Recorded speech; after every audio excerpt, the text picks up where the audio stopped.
Trump saves 8 Iranian women. And the mainstream media isn't happy about that at all, because as far as they're concerned, Trump is still is still evil. President Trump announced on Truth Social yesterday, very good news. I have just been informed that the 8 women protesters who were going to be executed tonight in Iran will no longer be killed. 4 will be released immediately, and 4 will be sentenced to 1 month in prison. One was only 16 years old. We're going to play a video of someone describing what happens to women in Iran who are sentenced to death. And there's no information that tells us that some of the details that she gave haven't already happened in preparation for them being hung.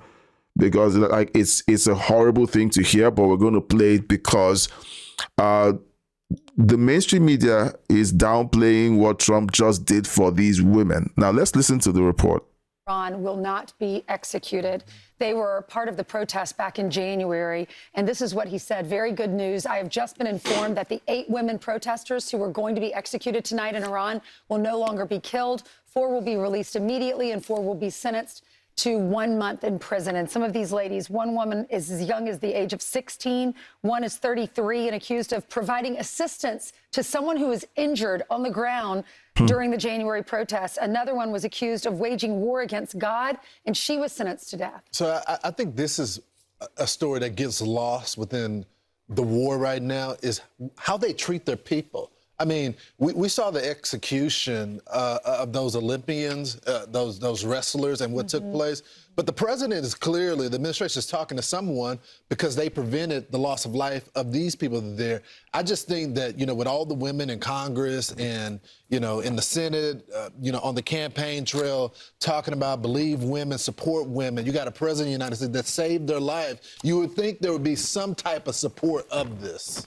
Well, right? Iran is denying it. Iran responds by saying the women were never going to. Well, that's another lie by the Iranian administration. Now, of course, this is the Truth Social post that President Trump made about it. Now, let's listen to the details that were given about how these women will be treated.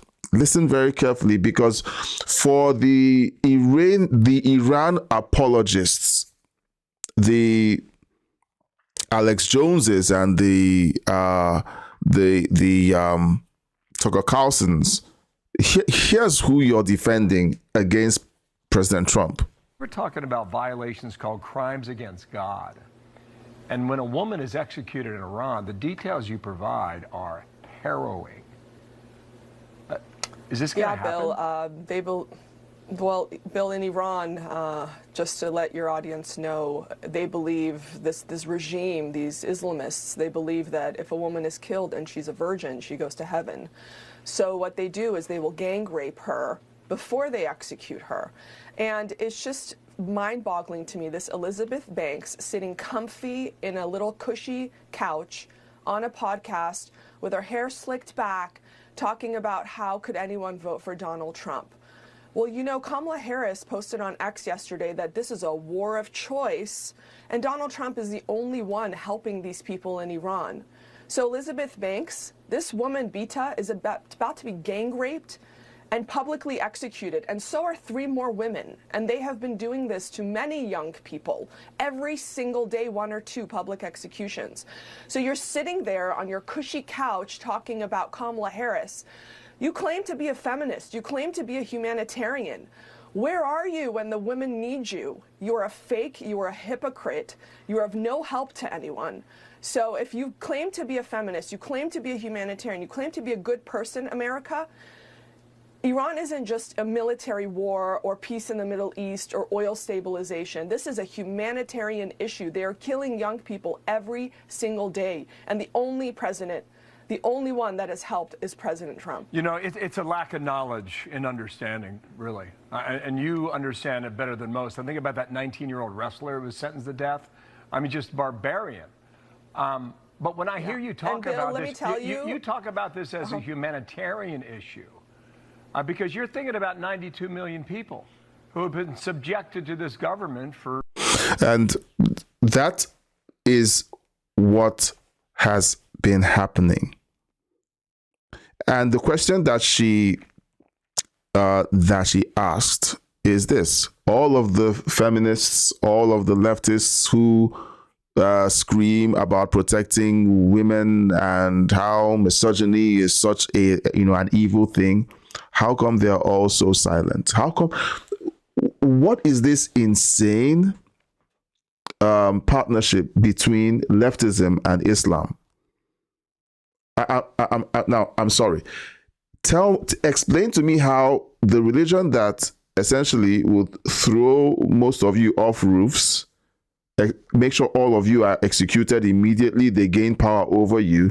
How is it that you are so supportive of this group that doesn't provide any freedoms for anyone who believes things that you believe in their country? But the group that has provided you with all the freedom, that's the group that you choose to attack. Make it make sense.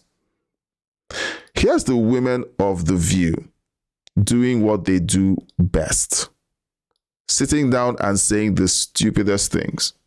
All right. So here's their take on the fact that it is safer to be in Iran than in the United States. And it's slow. But let's just remember, too, the Iranians literally throw gay people off of buildings. They don't adhere to basic human rights. Listen, here's the thing. Let's not do that, because if we start with that, we have been known in this country to tie gay folks to the car. Where the Iranian regime is 2 days, 2025 is nothing compared to the United States. Keep hanging black people. So it is not even the same. I couldn't step. Was it ever a matter of policy for the United States to tie gay people to cars and drag them through the streets? No. Whoopi Goldberg and the rest of them in the audience who are clapping like seals have basically, turned off their brains and decided that they just don't want to think anything through. They want to believe anything. They want to push any lie that makes it okay for them to hate Trump, hate conservative values, hate anyone that supports Christian values, that keeps them from living their lives like degenerates. And the United States has made it possible for people like them to succeed, even with their lifestyles. So why is it that they're not satisfied with minding their own business? They want the laws to change so that it can erase the shame that they feel, because most of them feel deep shame about their lifestyles. So they want the laws to reaffirm, or let's say affirm, their lifestyle so they don't have to feel any shame. Look, I've got news for them. No matter how they rewrite the laws, human nature isn't going to be comfortable with the lifestyles that they're trying to normalize by rewriting the laws. That's the way things work. Wait. That's not what you mean to say. It is the same. No, it's not. The year 2025 in the United States is nothing like if I step foot wearing this outfit in Tehran. Killed for I'm sorry. Well, they wear like listen, no, I can't have my hair showing. I can't wear a skirt. I can't have my arms out. I'm telling you, I literally said it was up to the Iranian people. Yes, it is up to them. And that's why I am saying that it is the same. Murdering someone for their difference is not good, whoever does it. It's not good. Did it ever happen in America? As a matter of policy, it didn't. Saying what I heard was not what you meant. I think it's very different to live in the United States in 2025 than it is to live in Iran. Not if you're black. Not for everybody. Not if you're black. Guys, don't go to Tehran. Do not anyone at this table should go to Tehran. Let me tell you about being in this country. This is the greatest country in the world. But, yeah, I know that. And we all know that. But every day. Guys, whenever someone says something and follows it up with a but, it means that you should disregard everything else they just said. All right? And I'm going to just disregard everything she's about to say. Not that I've seen this video before, and it's essentially more of the same. trying to force through a narrative that says America is evil because we want you to vote for people who believe that so that they can change policies to favor the most fringe ideologies. And if it takes us partnering with a group that would immediately essay us and hang us from cranes the moment they gain power, we will, because we hate conservatism so much. That's who these people have become, and it's so sad to watch. It's breathtaking to watch them bend over backwards to support a group that would annihilate them the moment they got power. That's what the IRGC did to the Marxists and the communists who joined them in the revolution. Once they gained power, what did they do? They wiped out all the communists. They all left the country, fled to America. Guess what? All the Iranians who vote for the most fringe and idiotic policies, their families were those communists who fled Iran. Yeah. So it's interesting to watch this and to just call it out. So President Trump again wins, and while we're looking at the situation in Iran, of course he has given them an extension. The ceasefire has been extended so that they can get themselves in order. But essentially, the leadership of Iran is so fragmented that you don't really know who you're talking to. And I think he's giving them enough rope to hang themselves with. So the IRGC, the leadership in Iran, is essentially on its last legs. The Democrat Party is doing its best to prop it up by attacking Trump, by again putting forward a War Powers Act vote to strip President Trump of his legal constitutional rights as a president to use the War Powers Act to do what he's doing in Iran. All of the other presidents did it. And why is it all of a sudden that he's a problem for using the same War Powers Acts that every president before him has used? All right, so someone make it make sense. Of course, we know why. All right, we know why. So let's know your thoughts in the comments section. So we're really glad that these executions have been staved, but hearing what the IRGC does to women who are essentially on death row, I'm sorry, but I think that they've already taken the opportunity to assault these women in prison. They've done that already. These are the barbarians that the left defends. These are the barbarians that feminists are defending because they hate Trump and they hate conservatives so much. It's just breathtaking to watch the insanity happen.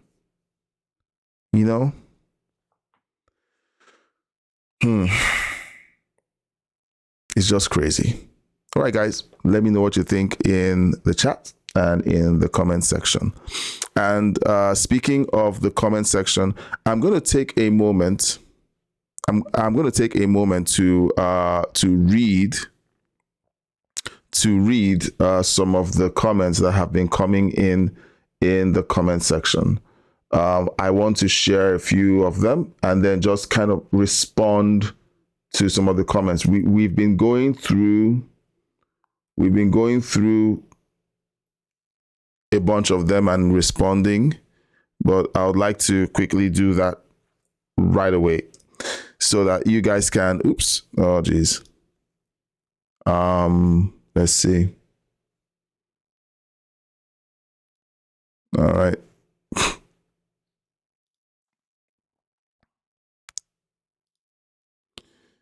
Yeah, so all right, we're going to take some of the comments, all right?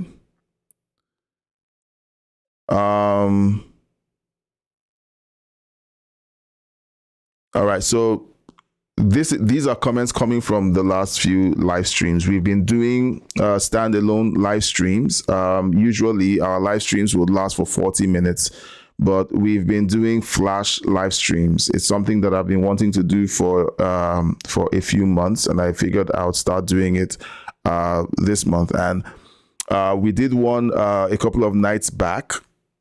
Angel Mom destroys smug Democrat as Congress goes silent. And here's a comment that came in for that video. The same idiot that was worried that Guam would flip over because of additional troops deployed to it. He referring to this Democrats who essentially said some horrible things during the hearing for Angel Moms. If you haven't seen that video, please head on over to that video. Is still available on the channel. Another comment came in. Another comment came in by that last comment came in from Maxwell Crazy Cat. And the next comment comes from Common Y8T. Says, what garbage is this guy full of? A disgrace to any American ever. To know why they feel so offended by him, you need to watch that video. The separation from common sense that we see from liberals or from leftists or progressives, whatever they call themselves, they're all in the same basket. They are so separated from common sense that while sitting across from grieving mothers, they would say the horrible things that this guy said. Dale Stinnett said, that clown better hope the dumbest person in history doesn't die. I don't understand. I don't understand what that means. I don't know what he's going for. Okay, I don't know what he's going for. All right, so we're going to look at a couple of comments. Now, this one was a big one, and I want to still on the same video, because that video has essentially gotten a lot of people talking. Now, if you're watching, feel free to put your thoughts in the chat. I'm going to read your chat right here. We're going over the comments, and while we're going through the comments, you can basically put your thoughts in the chat. And you know what? If there's a story that you think you'd like us to react to while I'm live, go ahead and request that story. I'm giving you a blank check. Okay, blank check, whatever you want us to look at, as long as it is decent. Okay, and it's something that is interesting, then we're going to look at it. Or if you want to make a comment. Now, Valeria Falgout says, sometimes I wonder how people can embrace this ideology that the Democrats spew in our country. Since its inception, in most cases, it is a twisted narrative and not truth. I've said again and again, I don't think we should embrace that word narrative. It's yet another play on words by the Democrats to remove the word lie from the conversation. They don't want you to say that they're lying. They want you to say they are giving you a narrative. It's like when people say, this is my truth. No, we have the truth. Everyone is subject to the truth. You don't get to live your truth. And that's, basically the strategy of the left. I am sure the legends in hell are laughing and celebrating their blind acceptance of this. These children did nothing to deserve death. And this man spews these painful words to the families of their lost loved ones. I have grown tired of hearing them. Like I said, it was quite the thing to see. This smug Democrat is 100% disgrace. If you've not seen the video, just go ahead and watch it. It's breathtaking to watch. But you know what? Meanwhile, if you're sipping on something, let me know what you're drinking. I'm drinking my usual herbal tea. Okay. Now,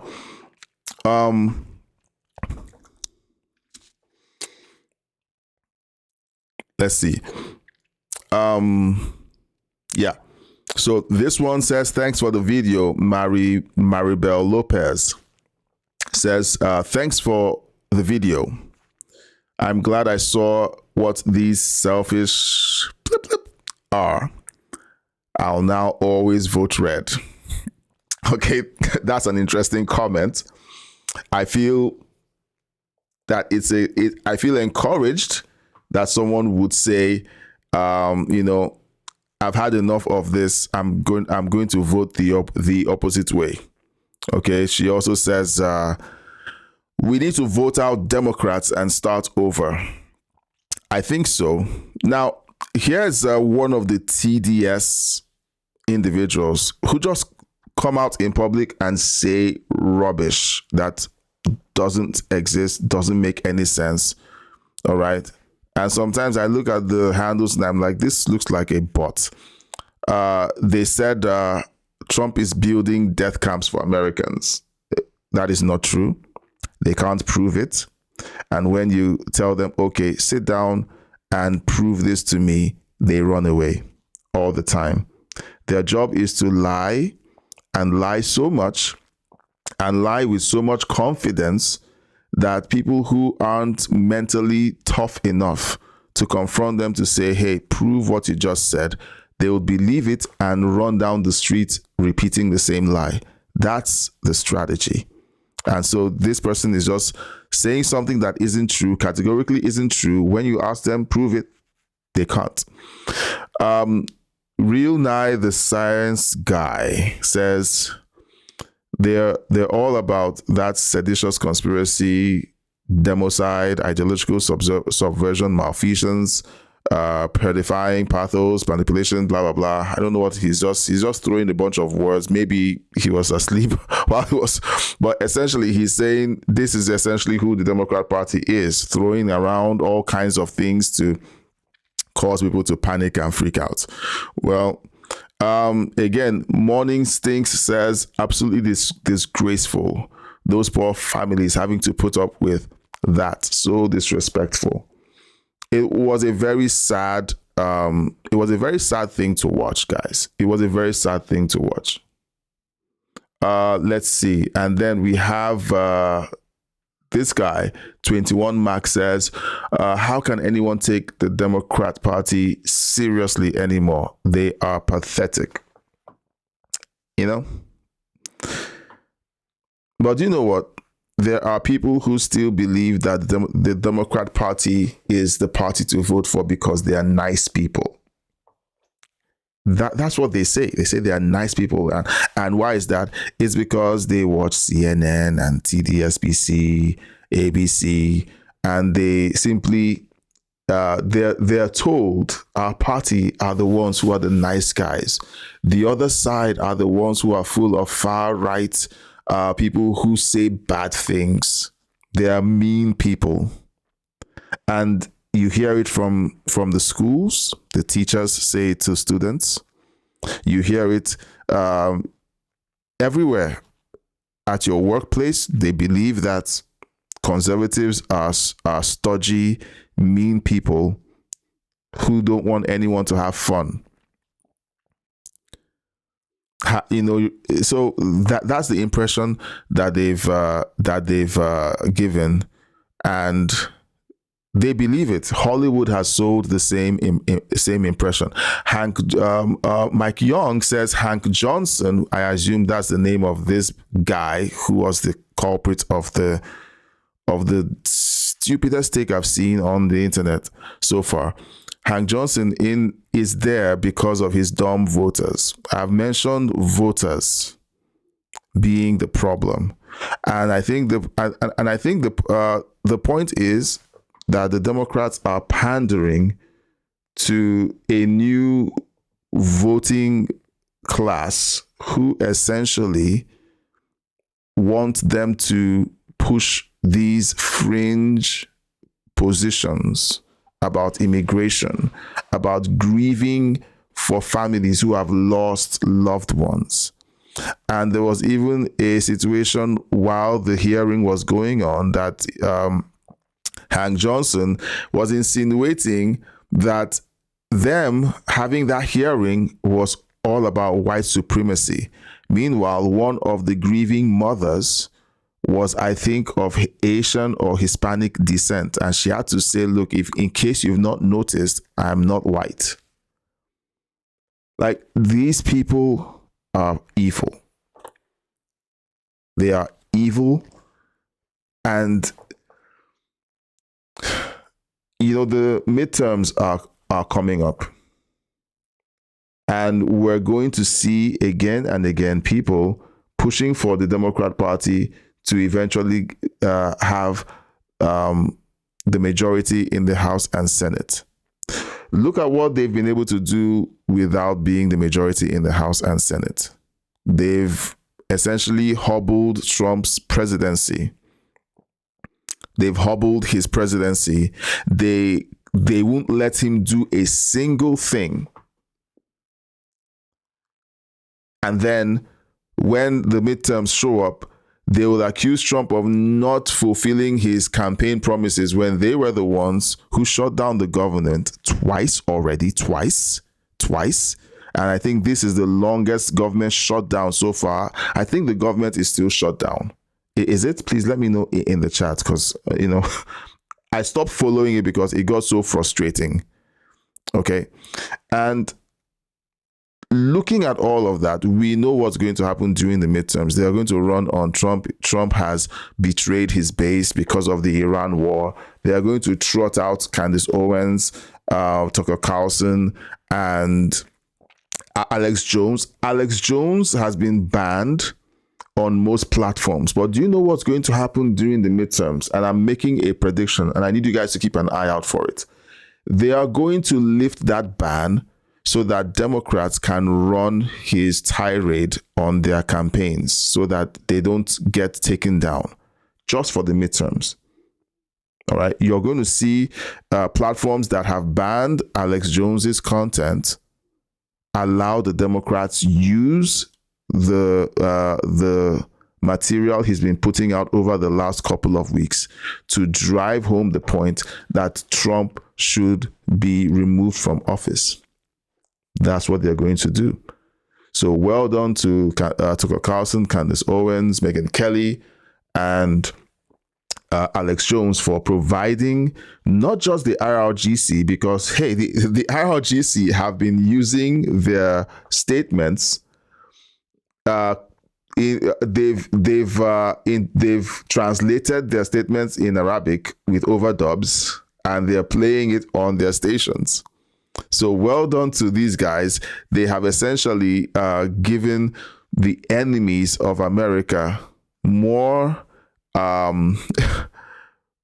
ammunition than they ever dreamed that they could have, because of course these are former Trump allies who have turned on him, showing that he isn't who he really was. This is a guy who has for 47 years said the same thing about Iran. Iran cannot have a nuclear weapon.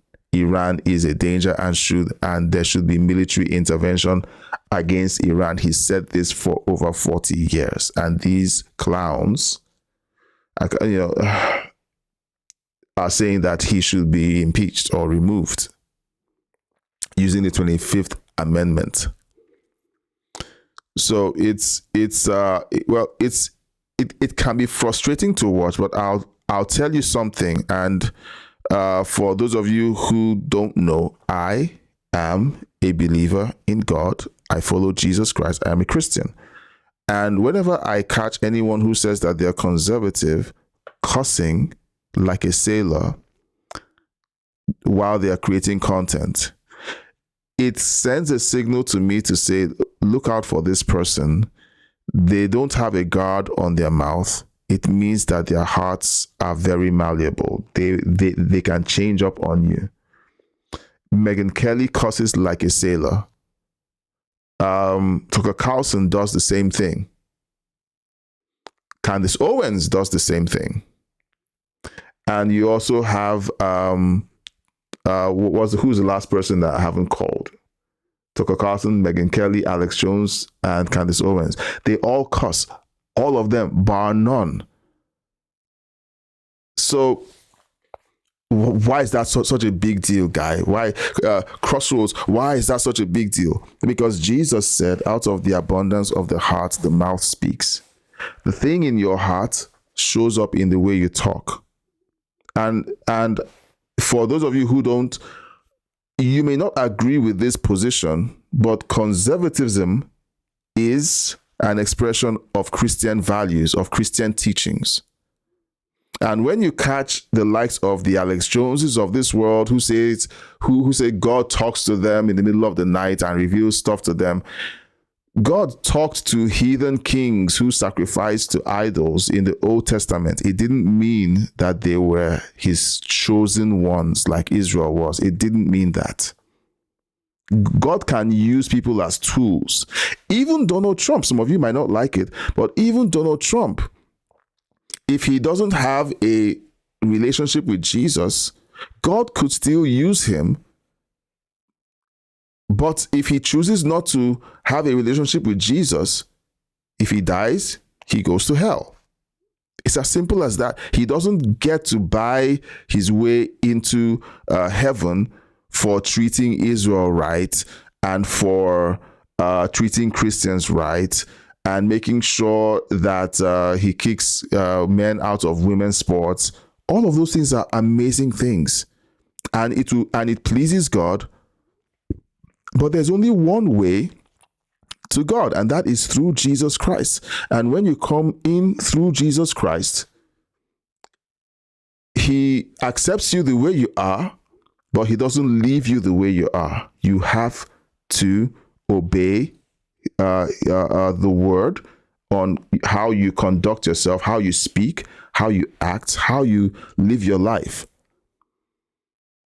This is a very controversial topic when it comes to, Christian groups, because most Christians want to have everything God has to offer. I don't know, I've kind of slipped into this because this confuses people. It does. It confuses people to no end because no one is explaining this to people. Conservatives who still live a life that is separated from the laws of God will turn on you when the temperature is right. They will. Because this is a very spiritual thing.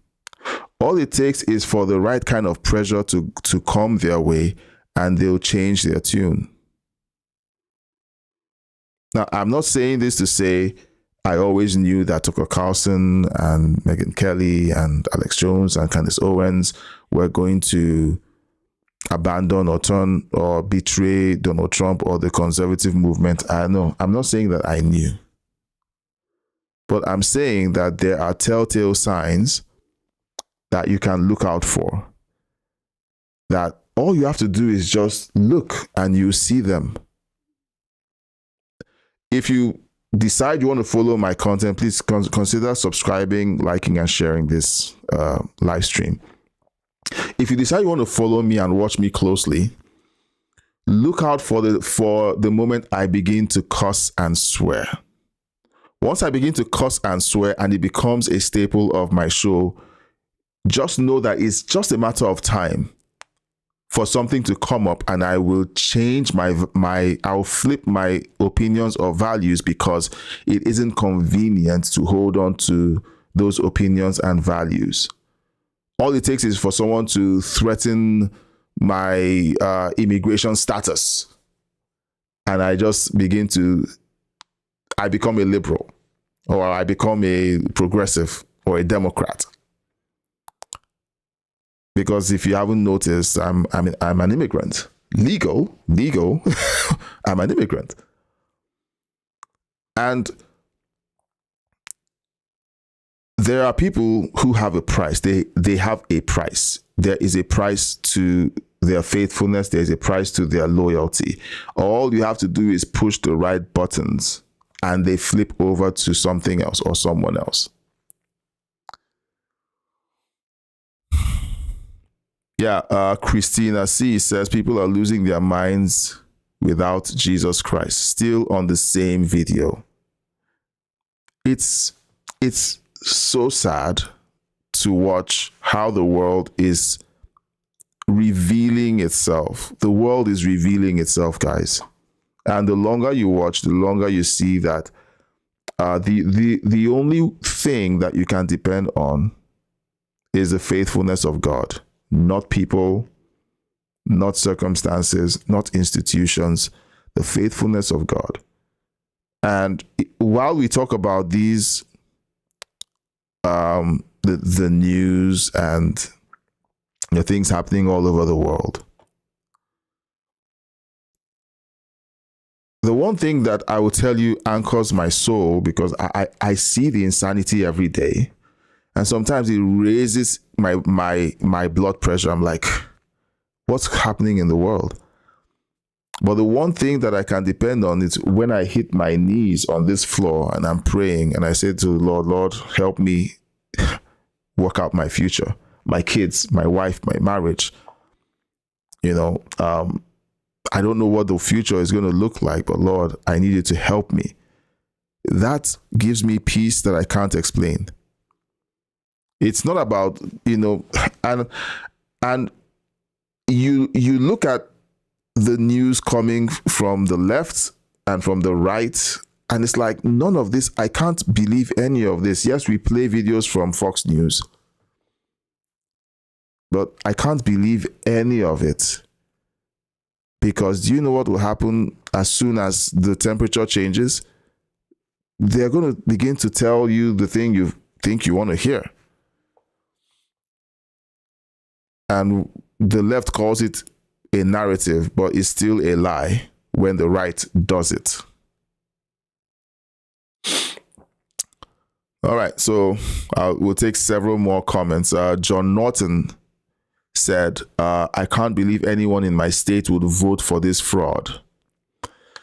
I've noticed something that has been happening for several live streams, and that is that people send me comments, and those comments, those live chats don't show up on the screen for me to see.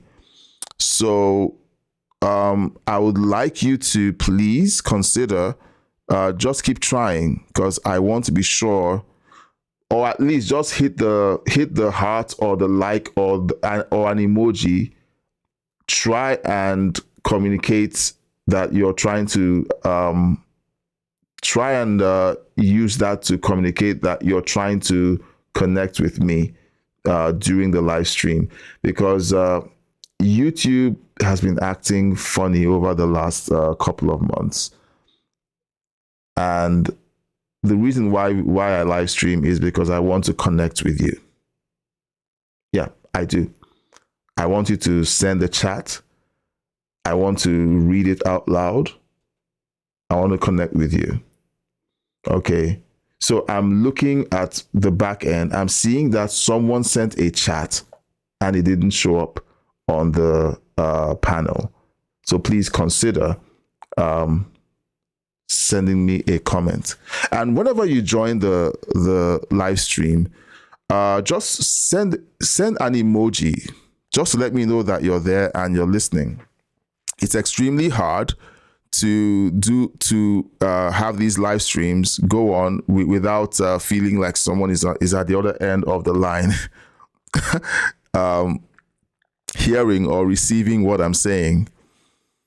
So you let me know. And also, if you don't see your chat getting called out, just like you see me do here, I'm going to read the comments. Okay, I always read the comments and I always try to respond to the comments. All right, so we're going to hit refresh, see if any of you did post anything. Okay, there's nothing there yet. Yeah, so what is the biggest news that you experienced over this week so far? Okay, like for me, the biggest news that I saw for the week may have been, I don't know, it's all been a blur with the seizing of the oil tanker, the deadline for the ceasefire arriving, and then it being extended by Trump. It's just been a lot. Okay. Have you felt like the world is on fire? Have you felt that way? Okay.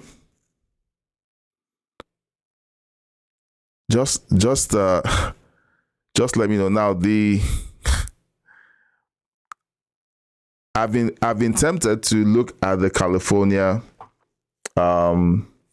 debate, but I don't want to. Because it's just more of the same. It's more leftists and Democrats saying the most unhinged things and expecting their voters to vote for them. And you know what? They will get votes. They're going to get votes.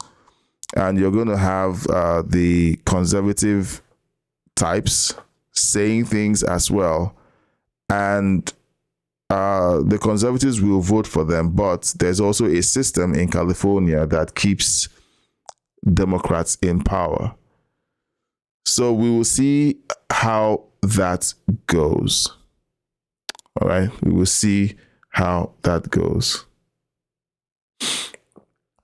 All right, so we're going to be wrapping this up, guys. We're going to be wrapping this up. President Trump has essentially dealt a crushing blow to the IRGC because he told them, look, you can't execute one of these prisoners, and they capitulated.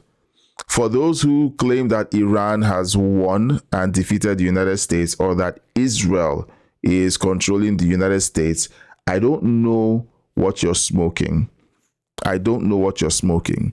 But this doesn't look like Trump is controlled by anyone.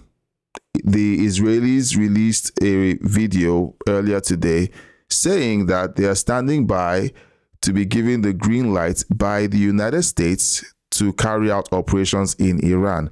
That doesn't sound like a country that is controlling the United States or President Trump, like Alex Jones and Tucker Carlson will want you to believe, or Candace Owens. Everything is the Jews. Okay. So that doesn't look like someone who is being controlled by Iran.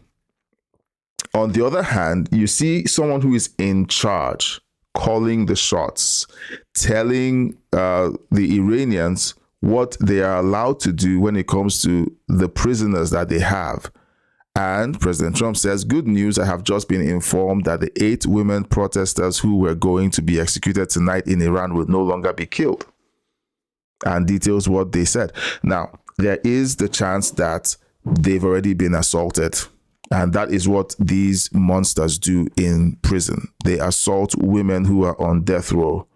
And the feminists and all of the people who are on the side of the IRGC and Iran keep quiet whenever these details happen to leak out inconveniently. They don't talk about them. The only thing they don't talk about is how Trump is the reason why they are doing all of those bad things. That is the thing that drives me up the wall. Okay, drives me up the wall totally whenever they start talking this way. But are you glad that Trump was able to stop this execution? Okay, say yes in the chat or say no. Okay, say yes in the chat or say no. Personally, I am glad that that happened. All right, so have you ever gone through the comment section of some of these posts on X? All right, you find people who are broken brained. Okay, their brains are broken. Their brains are broken. Okay. They claim that Trump killed 200 little girls. Where? Is it the school that the schools in Iran that have been shut down since the wars started? And while the students were at home, the IRGC converted the schools to military bases because all of the military bases were targets. They moved into schools, and then the bombings started taking place at the schools. And then the IRGC, who everyone knows lies, they lie routinely, lied and said that a bombing at a school which has been closed for weeks at this point had little girls in them. So Rick Wilfong,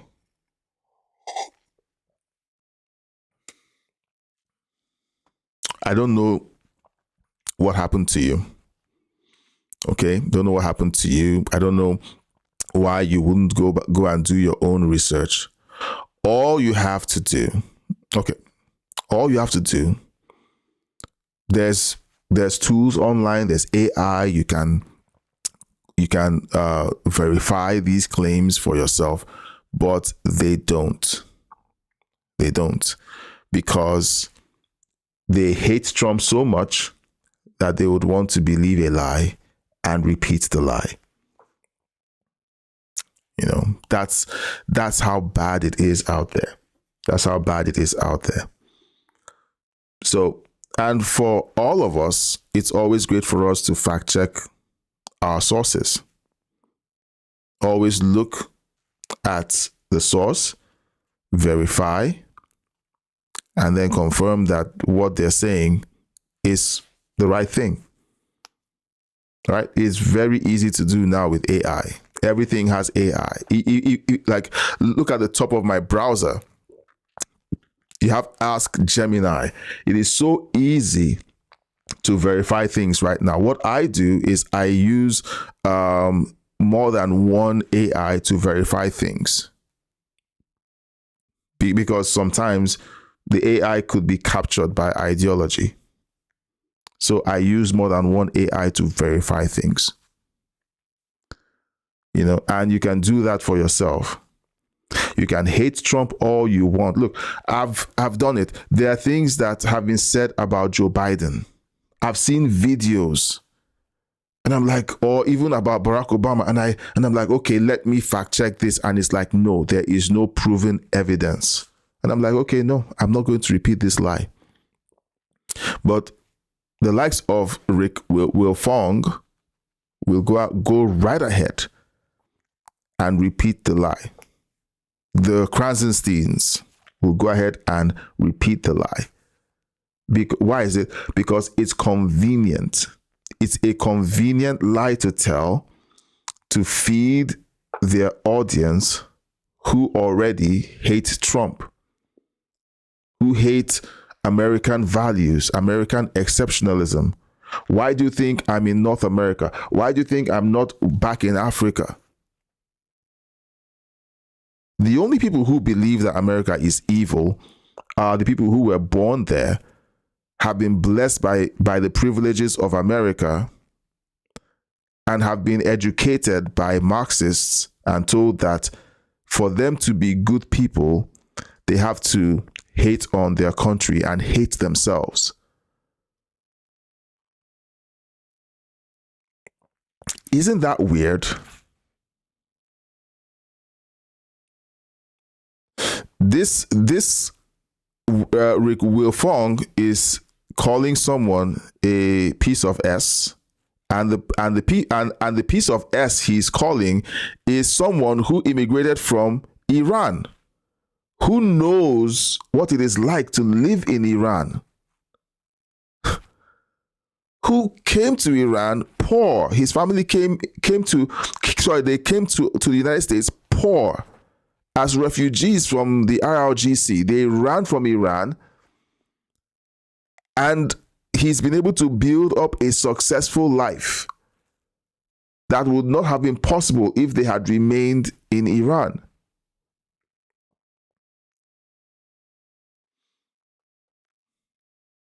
And for him to rejoice that the women had been saved, this person, I'm trying to be as charitable as I can be, is simply he can't stand the fact that Trump did something good, and he has to pull up a lie in order to smear Trump, to salve his conscience. I understand how he feels. I understand how he feels. It must hurt to be so wrong. Okay? It must hurt to be so wrong about Trump that you have to grab at lies in order to justify your hatred for Trump.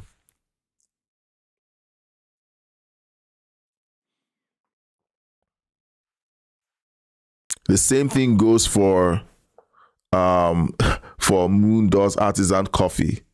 Someone else who has been educated to hate America and to believe anything the people who hate your country say over the thing that has been proven to be false. They will repeat every lie that comes from the IRGC. And the sad thing, getting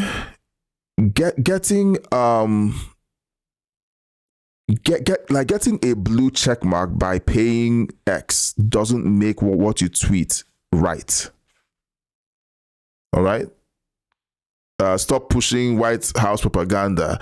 Isn't it obvious they can't be trusted anymore? You don't want to trust them. So what have they done that shows that they can't be trusted? He can't say. And if you press him enough, he'll say Epstein.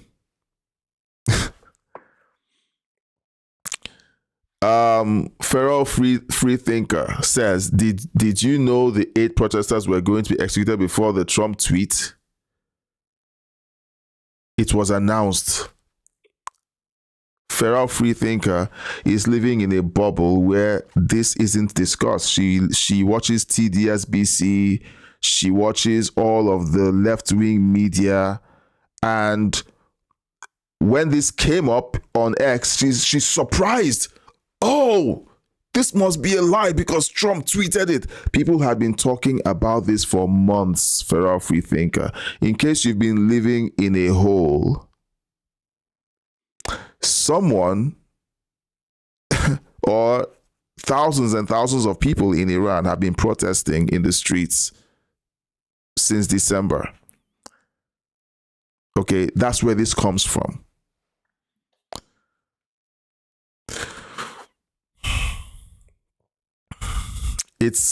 It's unfortunate, and you can see that it's like a troll fest.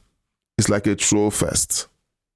And then they call the person names. They don't call you names because that's what you are. They call you names so that it gives them permission to harm you.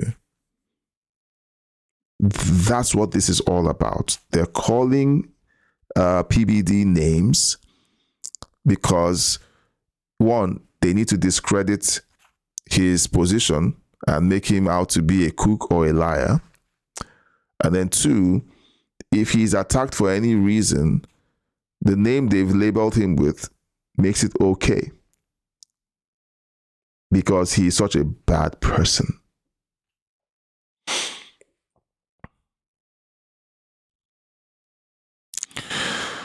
Well, President Trump, thank you. President Trump is not perfect. And I don't think he's ever claimed to be perfect.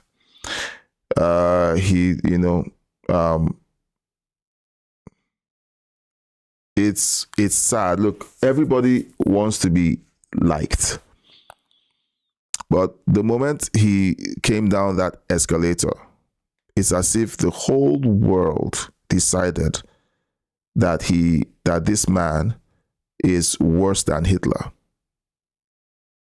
I don't think anyone has been so hated by the mainstream media since Hitler as he has been.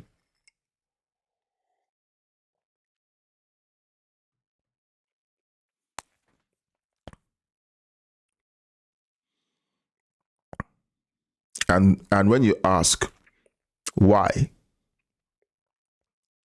The people who have bought the propaganda from Marxist, communist media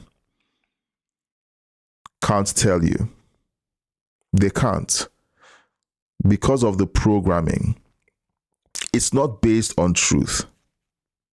It's not based on fact. The moment you challenge the narrative or the lie that they're pushing, they immediately begin to attack you and insult you. Isn't that surprising that you can see it happen for every single person who believes these lies? I have family members who hate Trump. I do.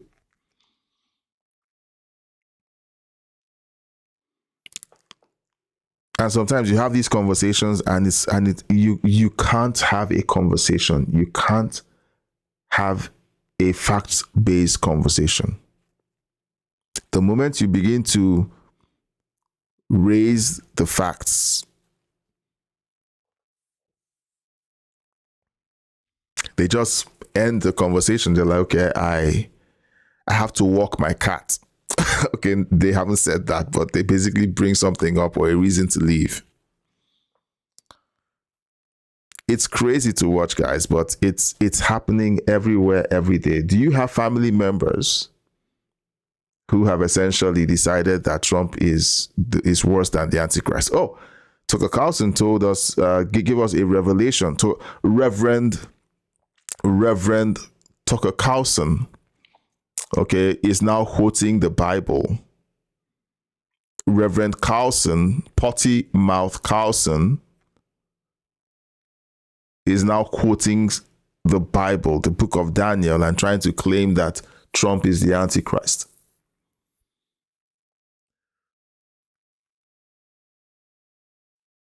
We live in a strange world, guys. We live in a strange world. And the sad thing is this. In the end, when the truth comes out, the news isn't going to carry it. It's going to be swept under the rug, like the Southern Poverty Law Center situation that has been swept under the rug. They paid the group that caused the chaos in Charlottesville, the hoax that was heard around the world. I have people who remind me, how about Charlottesville? The both sides, good people on both sides hoax. No, they don't call it a hoax. They said that Trump is racist for calling them very nice people. And the very nice people were paid by the Southern Poverty Law Center to cause the chaos that they did. No one is talking about that. When the hoaxes are discovered, there are no apologies. None. In fact, politicians like Kamala Harris, Joe Biden, Chuck Schumer, Nancy Pelosi, all of them, Hakeem Jeffries, have continued to repeat those lies.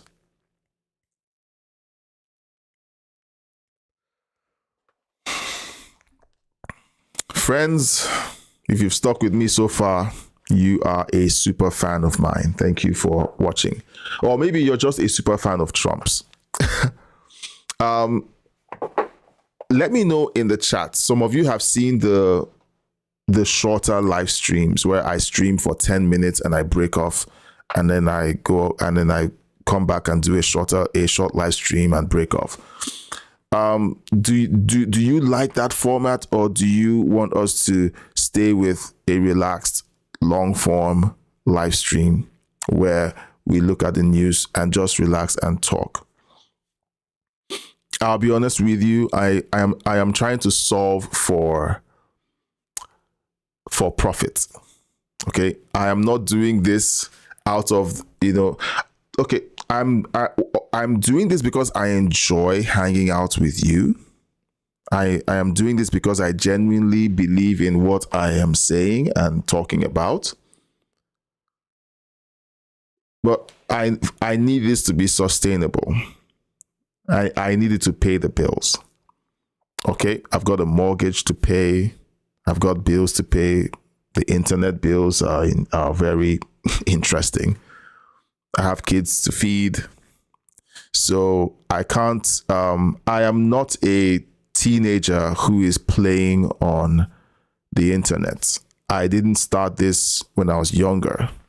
So I don't have millions of followers yet. So this has to be profitable.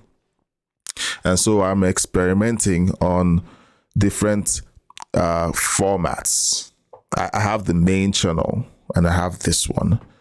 And I'm trying to work those two angles to make sure that I'm doing something profitable. The main channel doesn't do live streams. I missed you guys and I decided to just dedicate this channel, this backup channel, to live streaming.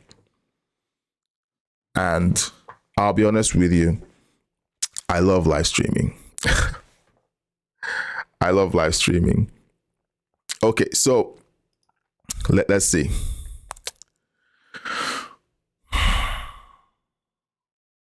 Let's hear Trump slap down this reporter. Virginia Department of Elections. Equal or greater than what they're doing, and they won't be happy about that. No, that's enough. You've asked so many questions.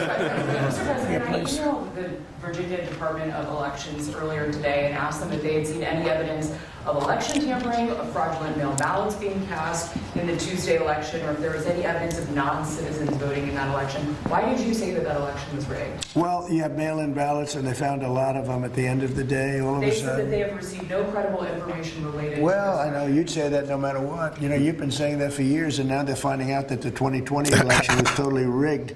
And when you look at what just, excuse me, how do you defend what just happened where your Southern law, whatever it is given money to KKK? They're supposed to protect people, and they're paying all these people, crooked as can be, millions of dollars going all to all these people that they're supposed to be protecting from, but they're actually supporting them. Yep. Because they want to have companies that they can protect, and because they want to rig elections. That was all a rigged election. All of the things with Charlottesville, all of the stuff that they did, and you won't bring that up, but you'll bring up some nonsense. Yep. Let me tell you, the election, we were winning all day long. It's a totally horrible situation. Hopefully the courts will overturn it, what they did in Virginia. You have a grossly incompetent governor. You had a very good governor. He did a good job. You know, all those companies that want to move into Virginia now, they want to move out and go to. Yeah, so that was epic. President Trump essentially shuts down this reporter that's saying, there's no evidence that there's election tampering in Virginia. So the people that are being accused of allowing it to happen are saying there's no evidence, and you believe them, right? Let's read this post here.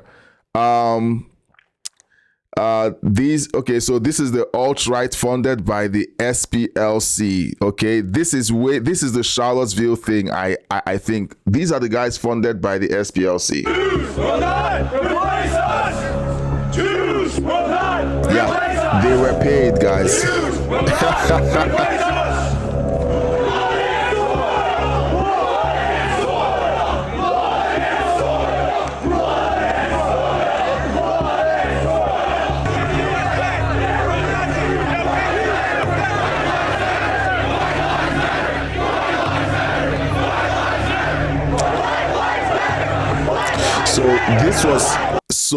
This was all paid. This was all paid to happen. Okay, the SPLC paid for this chaos to happen, and then of course Trump was attacked for simply saying that there were very nice people on both sides, and now we're finding out that all of this was created, astroturfed by the SPLC.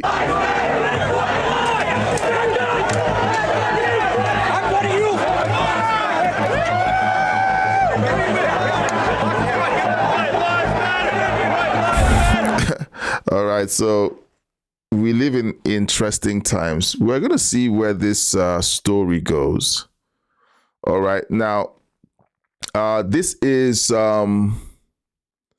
civil rights activist Bob Wooden reacts to the DOJ charges against the Southern Poverty Law Center, saying the issue goes far beyond one case. Let's listen to what he has to say.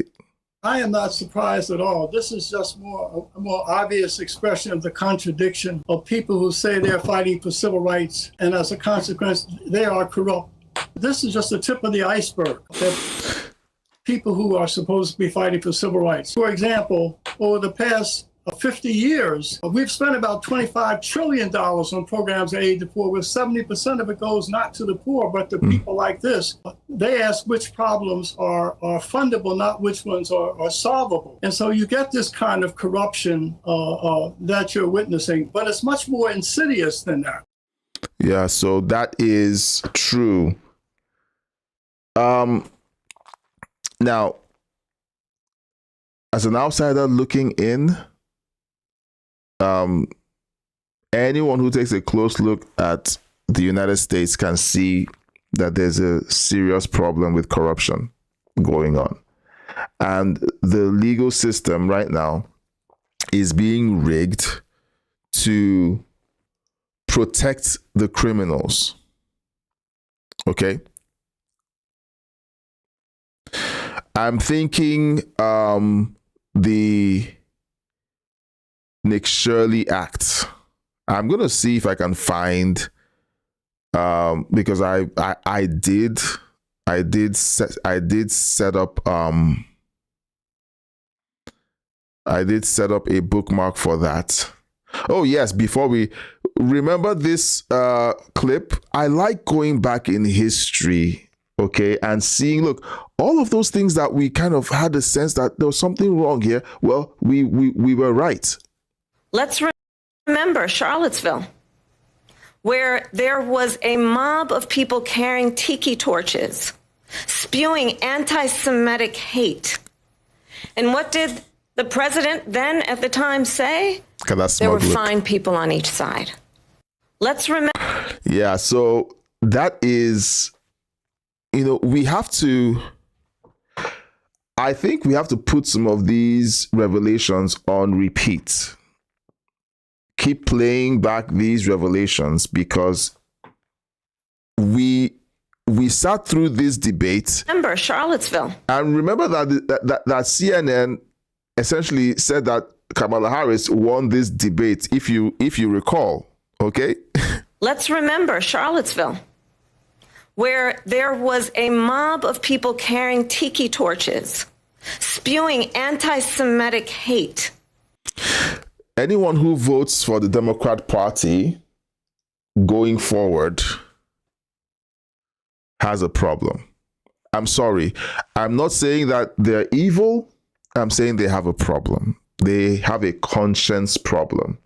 Unless that's who they really are. Like I said, the Democrat Party is pandering to a new voter base. The voter base that they're pandering to isn't the voter base that we think they should be pandering to. They've built up a base that wants violence to be perpetrated on people who don't agree with them.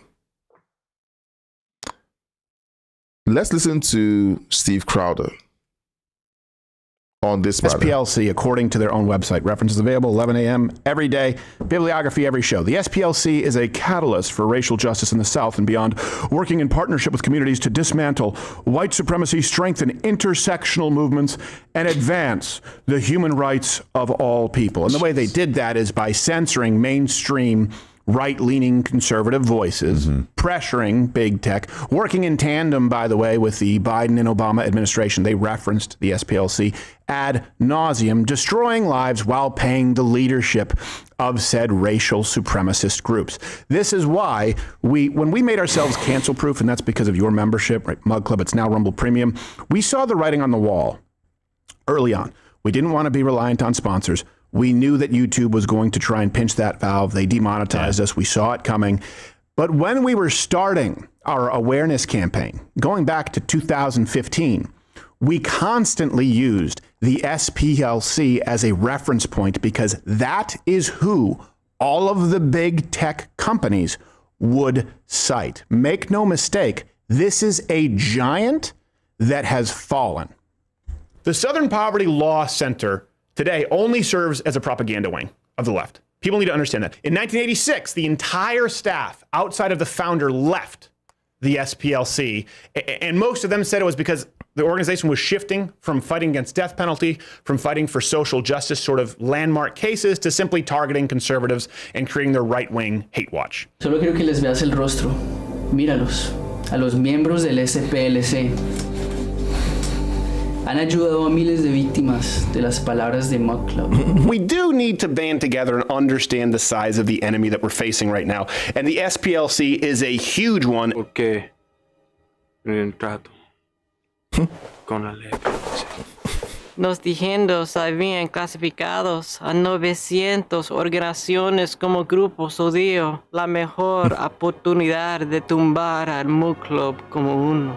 By the way, these are the same people, the SPLC, who determines what content is hate speech, what content is allowed. We're going to grab the SPLC by the dick, and we're going to kick them in the ass! The SPLC is one of the main, I guess you would say one of the main seats on this board of directors that YouTube has in determining content guidelines. With Mug Club growing into the largest pay service subscription model on the internet, not only did Blacko Mugskabar find himself on big tech's radar, but straight in the crosshairs of the SPLC. So Steven Crowder, essentially, he's bringing the receipts.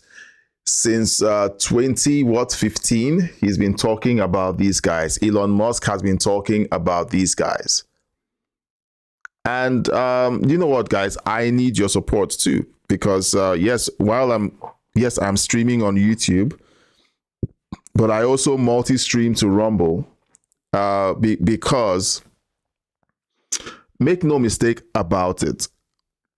If a Democrat wins the White House and the Democrats take the Senate again, the same thing that happened during the Obama years and the Biden years will return. There's going to be a censorship campaign so sweeping that it would not be funny. All right. And I'm not saying it because it's like doom and gloom. They've already announced it. They've announced it. They're saying it out loud. And the closer you are to the Trump administration, there will be consequences all the way up to jail time. They will destroy your life because you went against the globalist narrative. They're saying it boldly. Yeah, so I don't know, should I play the rest of the video? It's just more of the same, giving evidence that he's been talking about them for a long time. All right, now here's Caroline Levitt. Again, the mainstream media is totally ignoring what has just happened. Yeah, I saw the indictment yesterday. I saw the acting attorney general and FBI director do a press conference on it. It was quite shocking to me to learn of the egregious violations of the law of the Southern Poverty Law Center was committing. And I think that's a story that should be on the front page of every newspaper in this country because they've obviously been duping their supporters and the American taxpayers for far too long. It's a criminal organization, clearly, and that's not our DOJ saying that or Todd Blanche saying that. That's a grand jury indictment saying that. And just like we saw, people have been calling it out for years. Years. They've been calling it out. These are pressure groups who exist for the sole purpose of neutering or canceling conservative voices. They want to be the only voices out there speaking about anything, speaking to anything. All right. So let's see. All right. So do you guys remember the Suckers and Losers hoax?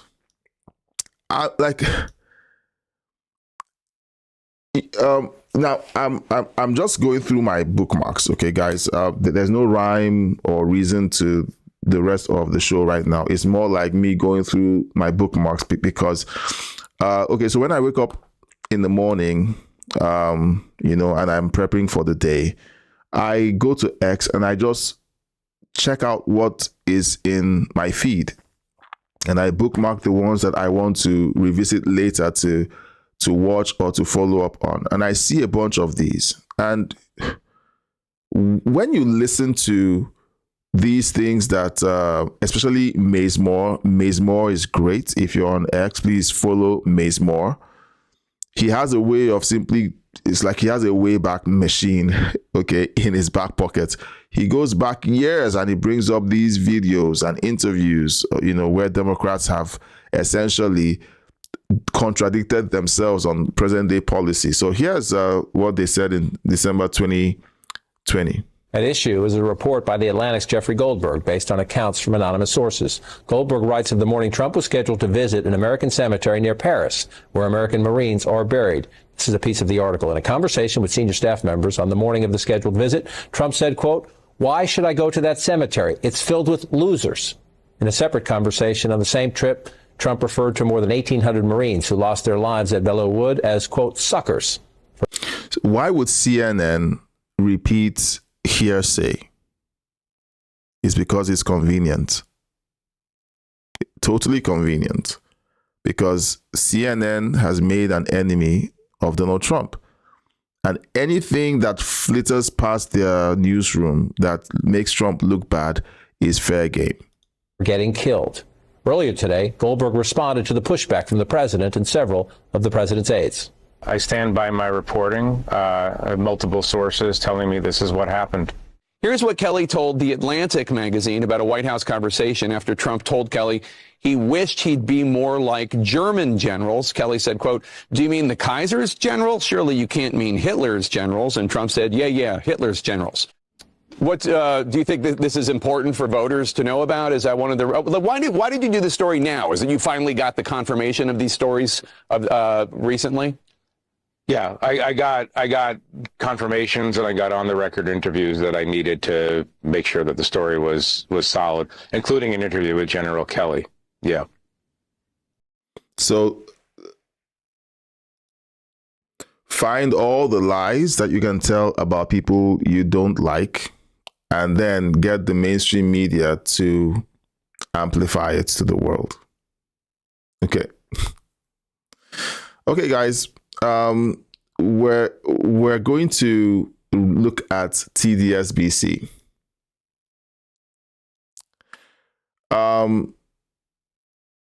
Let's see. Let's listen to what they have to say about the SPLCs getting indicted. Legs, unfortunately. It is. They've gone after the Southern Poverty Law Center, but not the KKK. They've gone after the people, the civil rights organizations, but not the actual extremist groups. They just freed the Proud Boys. What do you expect them to do? You're right, Michael. Well, excuse me, I forgot who we're dealing with. Thank you. They're on the side of the extremists, it feels like. No, they're on the side of racists and people who undermine the very principles of the country. And they have been from the very beginning, because that's where Donald Trump has always nurtured himself. Bottom line. So this is who, for most of your relatives who are Trump haters, this is who they listen to every single day. Okay? So they're asking the question, why didn't they go after the KKK? I'll throw the question back at them. Why didn't Obama, Biden, why didn't Bill Clinton, why didn't everyone else go after the KKK? The KKK didn't just sprout in 2015 or 2016, didn't sprout in 2020.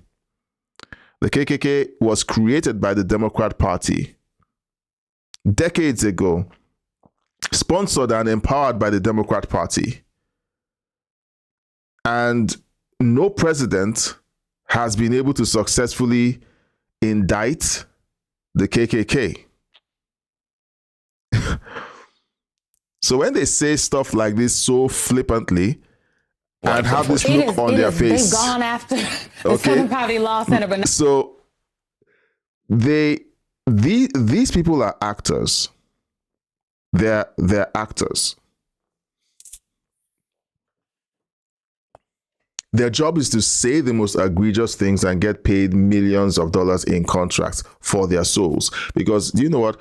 I don't know how anyone can sit and spend their days reading and saying things that they know are categorically untrue.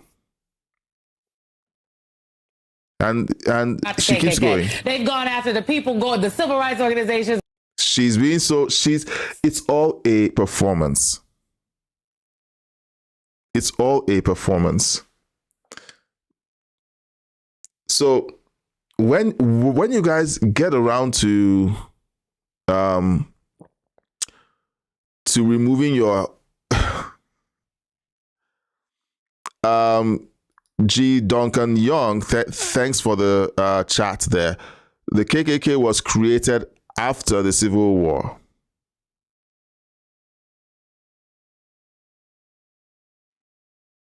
So it's older than 100 years. How come no one has gone after the KKK? So it's just weird to watch this, play out, and it's like, again, I don't know. I have to always caveat my statements by saying Trump isn't perfect. But the people who attack him act like their shit doesn't stink. They act like Democrats are squeaky clean and they are so they're so holy that there's nothing wrong with them. These are the same guys that sanitized Swalwell's character to the point where they said that he was an amazing guy. And then when he face planted a couple of weeks back, they all pretended like they never endorsed him.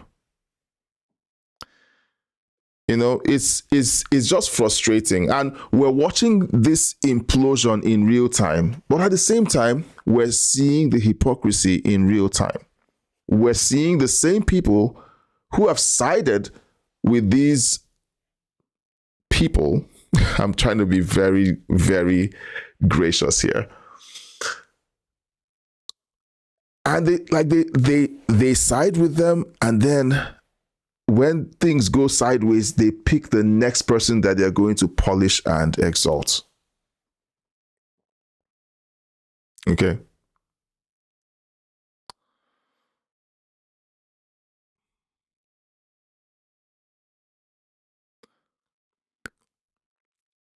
Let's see. So, guys, I'm taking you through my bookmarks, so you're getting to see my backyard. Okay. So Stossel. Okay. So speaking of a Wayback Machine, because characters like these guys on TDSBC pretend that Stossel didn't do this. Where's Stossel now? Oops. Okay, there. They pretend that Stossel didn't do a piece on the SPLC back in 2018. So let's take a listen. There are dangerous hate groups in America who will warn us about them. The media have an answer. The Southern Poverty Law Center. The Southern Poverty Law Center. The Southern Poverty Law Center, based in that building in Alabama, calls itself the premier group monitoring hate groups. Looking at their map of such groups, you'd think America was consumed by hate. I once believed in the center's mission. Well-meaning people still do. Apple just gave them $1 million. But what donors don't know is that today the center smears people who don't deserve to be smeared. The presence of radical Islam. This woman grew up in Somalia, suffered female genital mutilation. So now she speaks out against radical Islam. For that, the center put her on its list. Multiculturalism failed these communities. This man was once an Islamic extremist, But then he decided radical Islam was wrong, and now he criticizes the radicals. The center labels him an anti-Muslim extremist, too. Join the fight against hate and bigotry. Visit splcenter.org. I do think that we have a problem with hate in this country. We put about 10 of these major hate groups out of business. The center's leaders, Richard Cohen and Morris Dees, would not talk to me. So commentator Nomiki Kant stepped up to defend them. They have a long history of fighting against extremists like the KKK. Years ago, Harper's Magazine reported that the center's the wealthiest civil rights group in America, one that spent most of its time and money on a fundraising campaign. Now, Morris Dees did once promise to stop fundraising once his endowment hit $55 million. But when he reached $55 million, he changed that to $100 million, saying that would allow them to cease costly fundraising. But when they reached $100 million, they didn't stop. Today, they have an endowment that now is over $320 million, much of which is in offshore accounts, Caymans and places like that. How do you know? Oh, we look at their 990s. And it says Cayman Islands? Yeah. They pay some of their people more than $400,000 a year. Well, it's 2017. It costs a lot of money to exist in this world. The Southern Poverty Law Center now lists people like Ben Carson, Laura Ingraham, and Jeannie Pirro as extremists. But it doesn't list Antifa, the hate group that beats up people on the right. The center's become a hate group itself. It's now a left-wing, money-grabbing slander machine. So that was in 2018. G. Duncan says the KKK was used to cheat in elections so that the Democrat Party could destroy the GOP. Blacks were targeted because they formed the largest Republican voting bloc in the South. Can you beat that? Now, Duncan, why is it that the KKK is wrongly being associated with the Republican Party? Okay, why do you think? I want to play dumb. Okay, so if you're watching, because I can see that there are a few of you who are watching this show. Okay, join me and talk. Let's think this through. Pretend that I'm a new guy, fresh off the boat.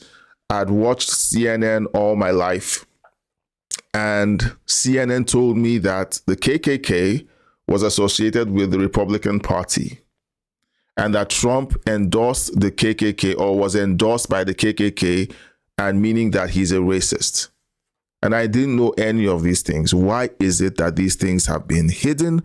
Why is it that history has been changed to essentially claim that Republicans were the ones who used the KKK as a tool for white supremacy?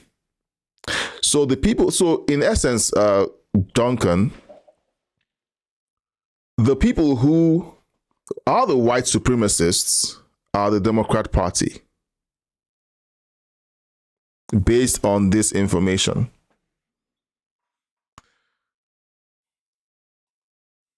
It's just astounding. It's crazy. All right. This media reporting on Charlottesville suddenly looks just a tad bit more suspicious. Okay, so did we watch this already?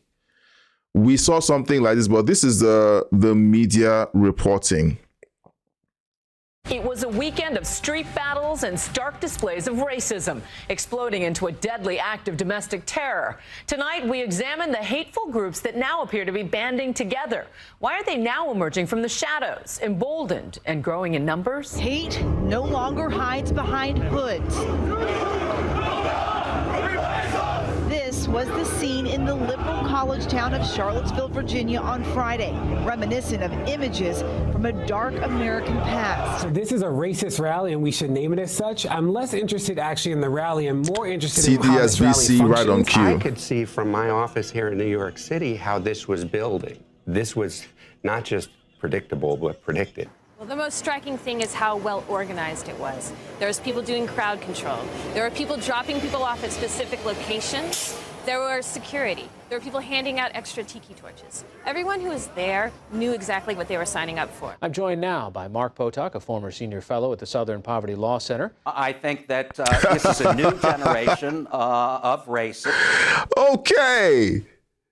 So the arsonist shows up to put out the fire. Who, as Carol and Leonard both have suggested, were in large part created by Donald Trump and others like Donald. All right.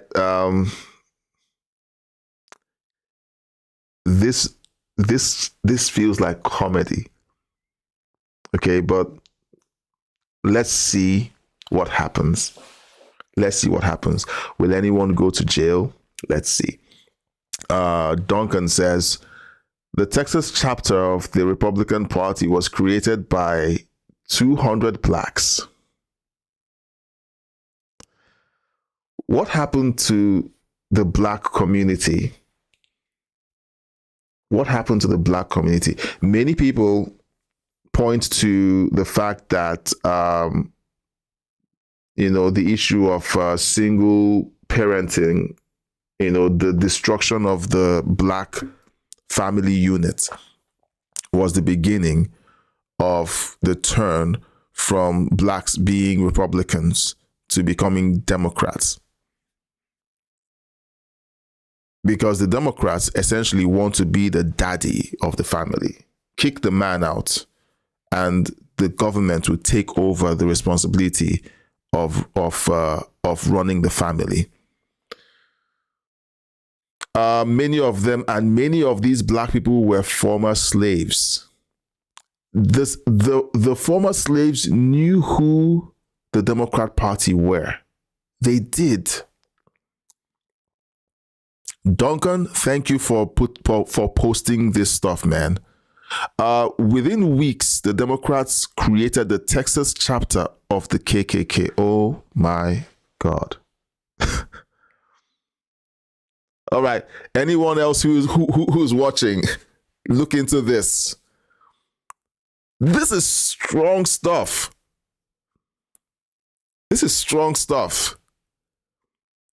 Look, anyone who sees this information, all right, like can clearly see what this was all about. The Democrats essentially wanted to suppress black people from voting. And they created the KKK.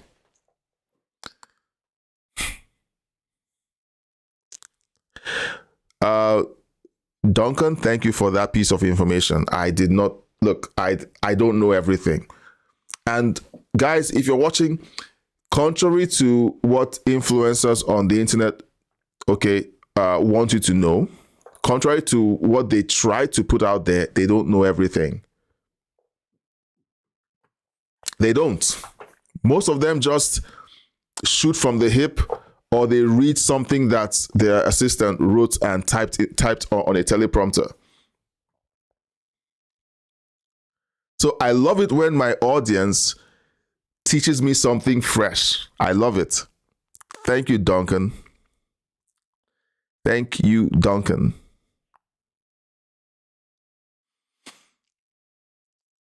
In fact, Duncan, I'm bringing back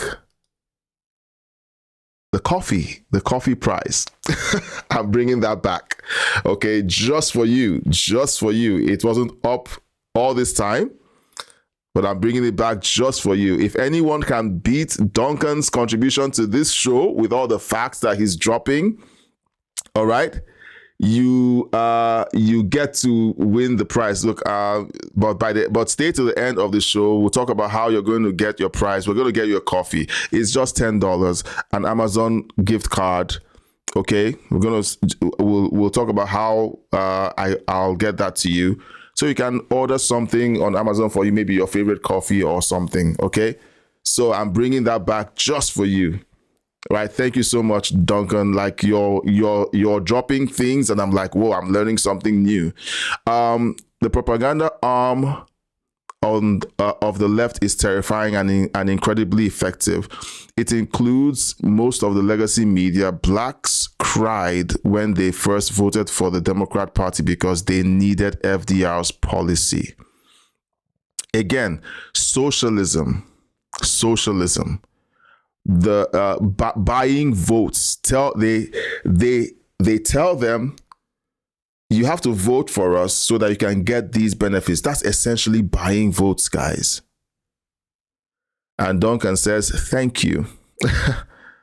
Look, Duncan, the live stream, for everybody watching, the live stream primarily exists for this kind of conversation. It's not about me being the star of the show. All right. The news and the audience are the star of the show. And I think I'm enjoying. Ha ha ha! You live in Jamaica, best coffee in the world. Okay, but let's figure something out. Okay, let's figure something out. Best coffee in the world. Okay, I drink herbal tea. Okay, so I like coffee, but I prefer to just do herbal tea. It's easier for my my energy levels. It's already 2 a.m. over here. It's 2 a.m. over here, and I'm wide awake. I don't need coffee to stay awake. So if I threw a mug of coffee on top of this energy, my hair would be standing on edge. Yeah, best coffee in the world in Jamaica. So it's crazy. Okay, like all of this information is out there, guys, and nobody is paying attention. No one is paying attention, or CNN is lying through its teeth. And they're totally pretending like nothing. Just one example of Democrat hypocrisy. Okay, do you guys remember when Elon Musk did the famous so-called Nazi salute? All right, do you guys remember that? Here's Liz Warren. Okay, so the guy, there's this Graham Plattner. Graham Plattner was a guy who he's a Democrat candidate that was exposed to have a swastika and some Nazi iconography tattooed on his chest. And a lot of people were like, come on, you went ahead and attacked Elon for waving and positioning his arm, and you called it a Nazi salute. Okay, fine, but it's a lie. However, when it was time to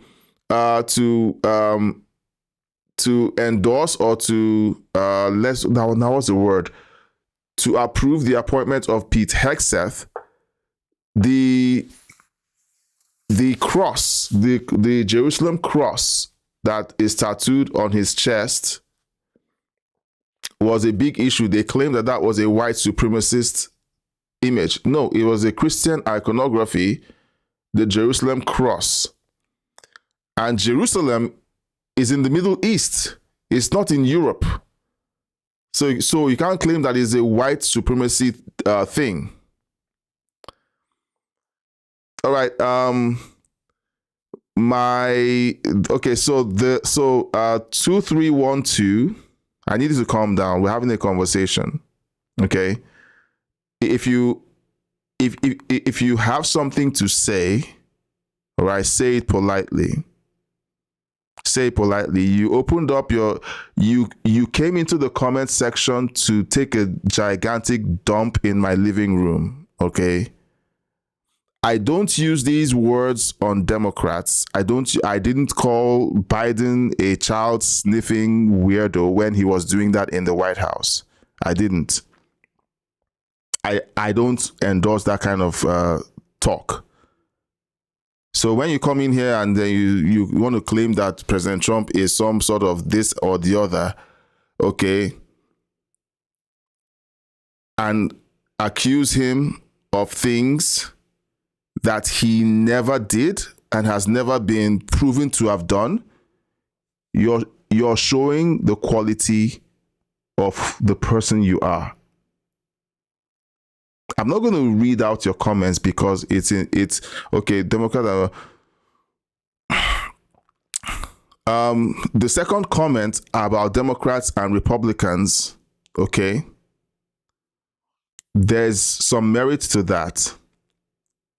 Okay, there's some merit to that because there are swamp creatures who make decisions that are not for the benefit of the American people. There are. Okay. Now, let's do this. Okay, let's do this. If you come into my my chat thread, I want to hear what you have to say.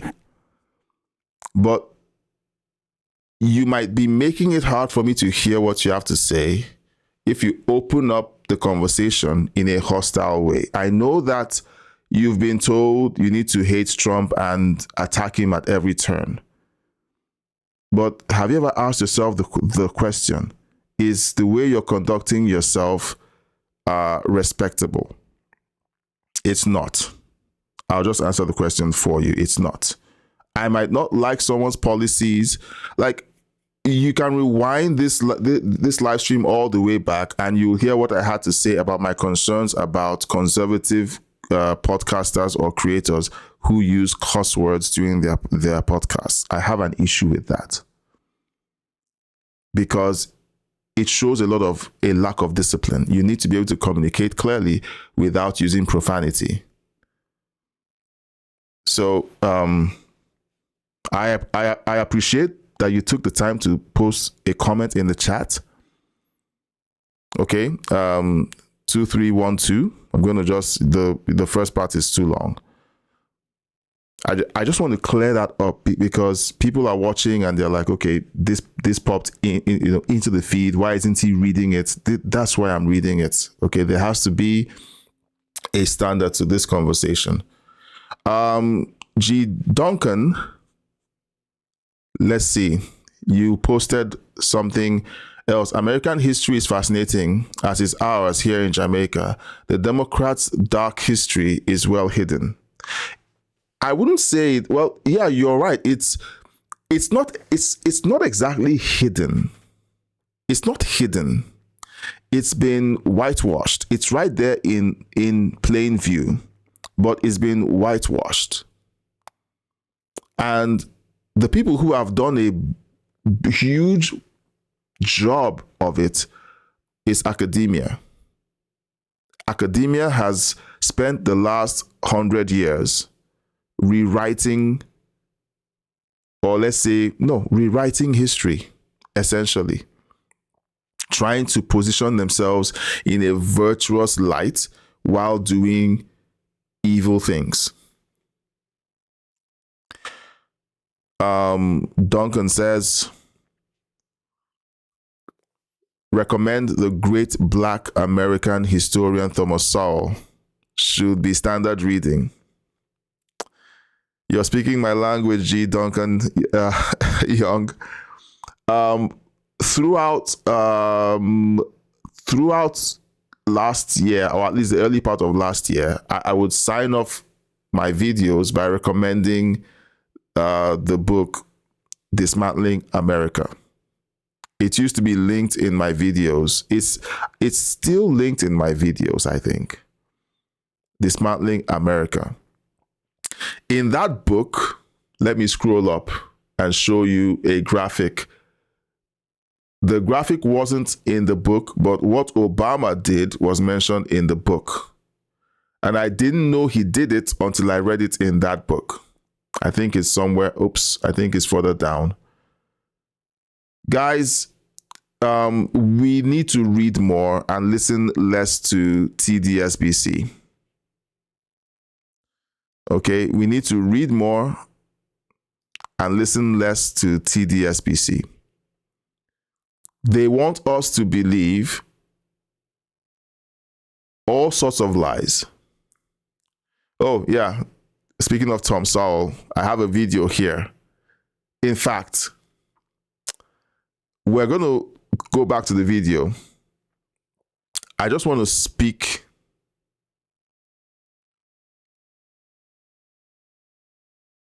Okay. So I'm seeing that you wrote whitewashed by academia is well put, because I'm tracking the live stream on the back end of YouTube, but it doesn't show up on my control panel here. So yeah, it's been whitewashed by academia. I'm gonna see if I can find the poster because I saved it on my bookmarks. I want everyone to see this because Tom Sowell wrote about this in the book. There it is. I'm gonna zoom in, okay?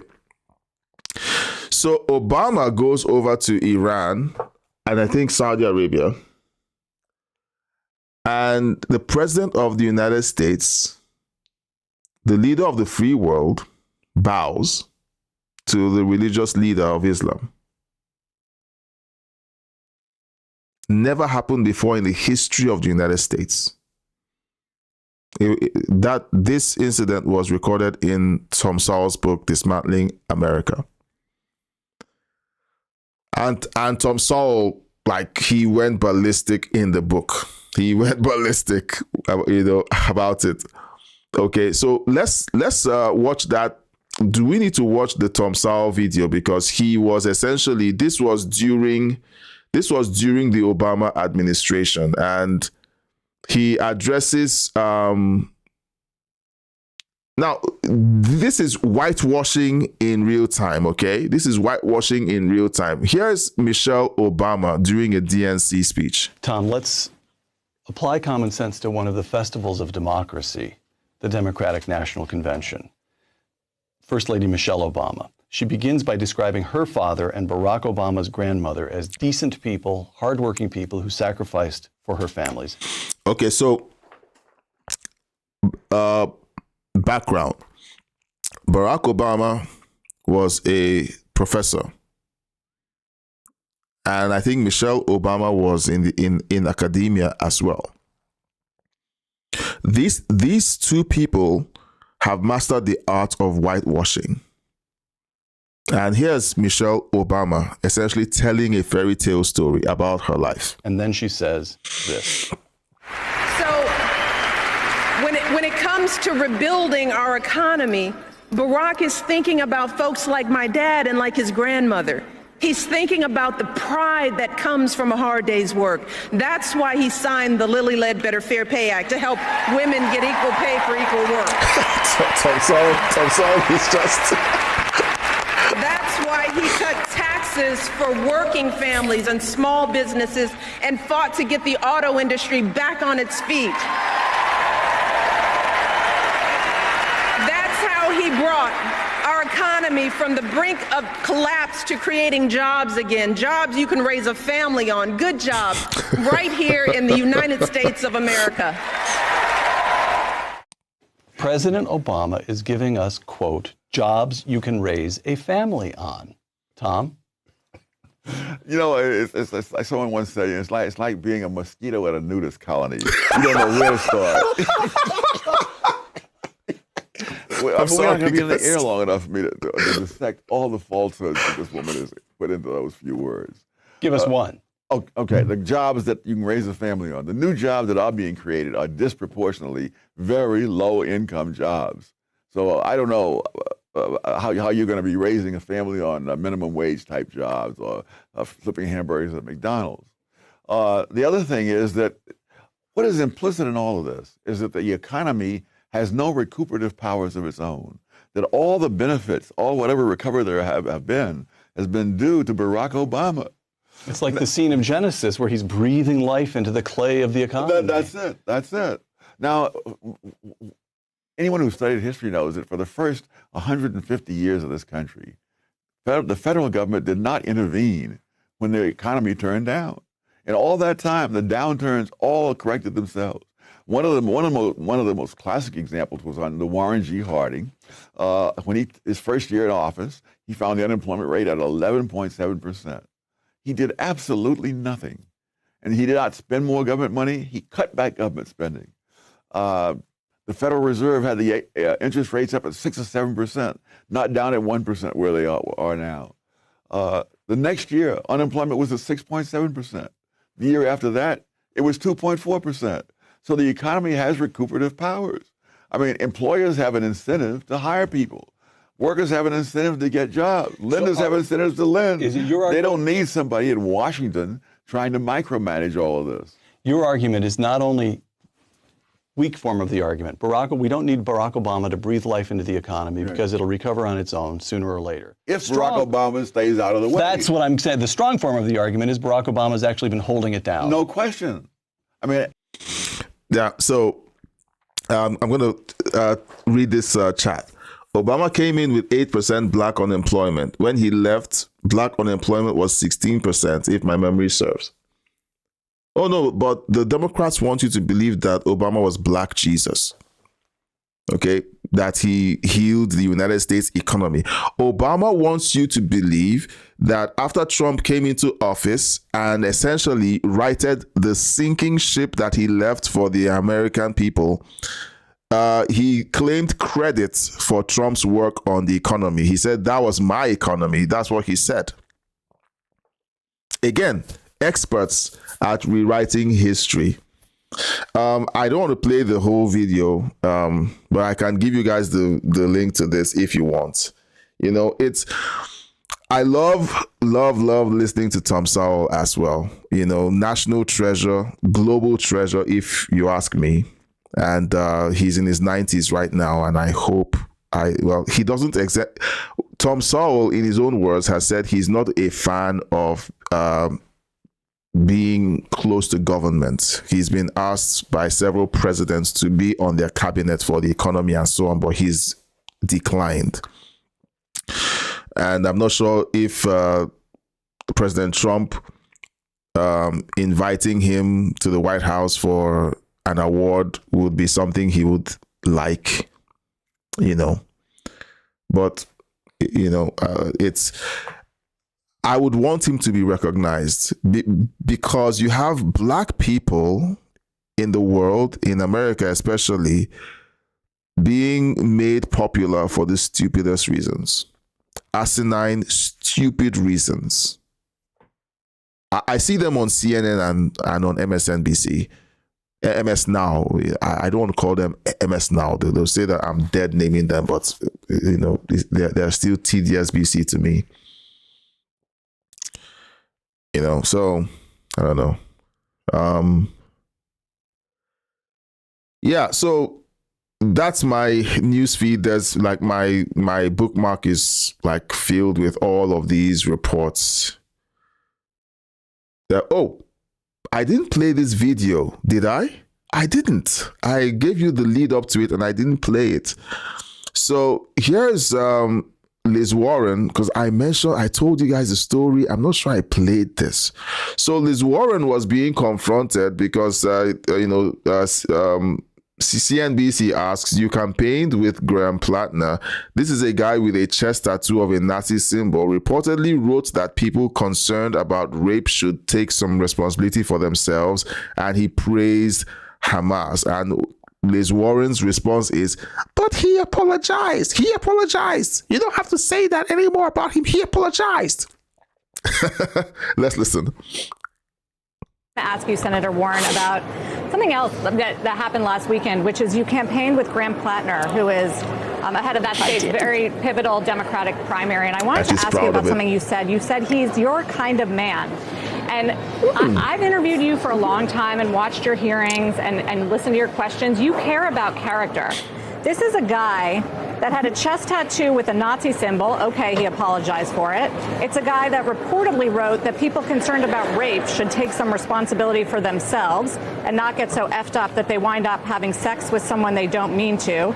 He praised military tactics used by Hamas, reportedly, in comments online and Reddit when they were murdering Israeli soldiers. So I'm just curious why you think he's your kind of man. So, as you rightly point out, he has apologized. He's out meeting with the people of Maine every single day. Sidestep the same typical Democrat tactic, and it's a political tactic as well. All politicians do this. You ask them a question they're uncomfortable with, they sidestep. It's politics, and that's why Trump is so different.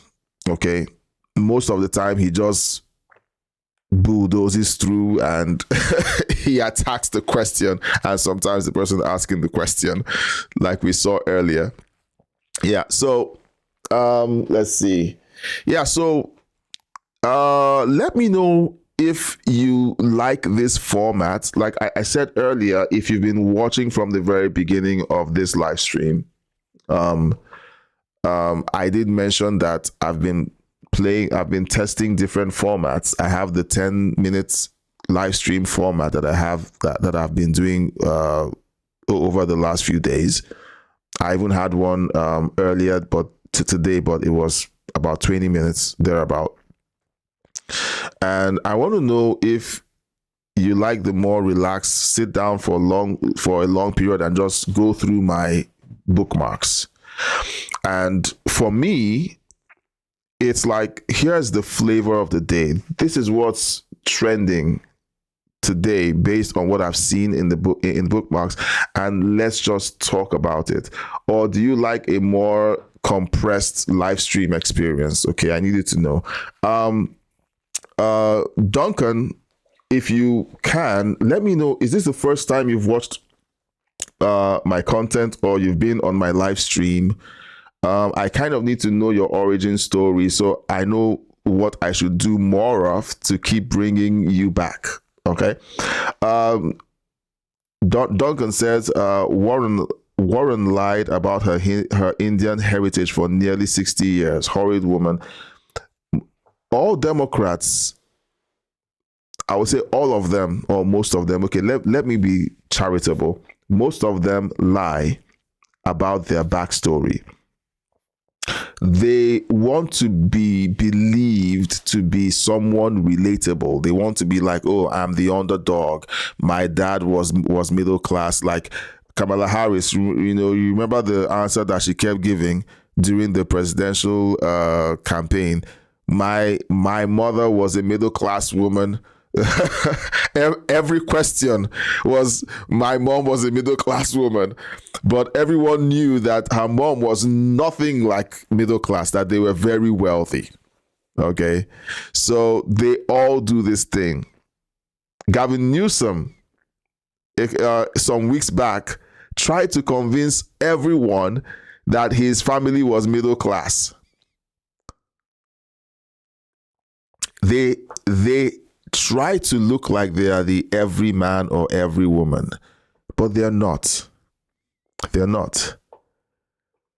So it's important for them to kind of tell the voters that I'm one of you, but that's not true. And voters should stop being so gullible. Maybe someday we'll talk about why voters are so gullible, because it's getting really frustrating that these people have shown their hand. With social media, it's hard for these people to hide themselves. But voters keep doing the same thing. Okay. Duncan says, good night, enjoy the chat. First time, Kamala's Jamaican father is quite bewildered and probably ashamed. last year there was this adventure by was it last year or the year before? There was this adventure by Candace Owens trying to uncover the truth about Kamala Harris. I don't know where that went. I guess she got sidetracked by her feud with the Macrons and her Israel arc. So maybe that happened. Well, Duncan, I hope you subscribed and liked this live stream. Thank you so much for providing so much value. And I did say that I wanted to gift you with an Amazon gift card, but if you're like, well, the Jamaican coffee is better, then that's fine. But I'm going to type in just message if you want to claim your prize. You need just to send an email to crossroadsirl@gmail.com. The email address is on the screen. It's in the chat. Okay, just send a message there and I will be sending you your gift card, the Amazon gift card, to be able to get something on Amazon.com. All right. So, guys, this has been a very interesting format. I don't know. I would like you guys to, in the comment section, just let me know, is this format fun? Like just going through my bookmarks, because I do this every day. I just slam stuff into the bookmarks and I do it for my own benefit. But I think today it worked out. So maybe we try that again tomorrow night and see how that goes. Okay. And then we always do this over drinks. So if you're coming in tomorrow, brew yourself some coffee. Duncan, if you're going to be watching tomorrow night, then let's have some of your famous Jamaican coffee. Okay. All right. So tonight we've gone through Trump's saving the 8 Iranians who were scheduled for execution, the total oblivious takes that we've seen so far coming from progressives and Democrats. We've also looked through my bookmarks to run into a lot of the connecting tissue of these stories and the SPLC and the groundswell that the indictment has caused. So I'm really grateful to have been able to hang out with you guys. I always find it fun. And I hope that we can do this tomorrow, but with a lot more noise in. Now, when I say noise, I mean conversation, not noise, but conversation in the chat. Thank you all so much. I love these conversations. Duncan says I'm cool. Thanks anyway. I hope I see you again. Jamaican white rum next time. Okay, so Duncan, don't hope. So just subscribe to the channel and hit the bell icon. Subscribe to the channel, hit the bell icon, so that whenever I go live, it just kind of lets you know that I've gone live. But YouTube is really funny. It's really funny. So just look out for the live streams. I try to live stream every night. I'm honestly trying to strike this deal with my wife. Like, okay, I have to live stream every night. So she needs me to spend more time with her because I'm always at my desk editing videos and doing stuff. So some nights I might be earlier. I might be live at 9 p.m. or 10 p.m. Eastern, or I might go live at 11 p.m. Eastern. So it totally depends on the night. I want to be able to do this at a fixed time, but I want something that is predictable for you, the audience. And one way to make it predictable is when I show my wife those YouTube checks. Yeah, she'll tell me to go to work so I can, I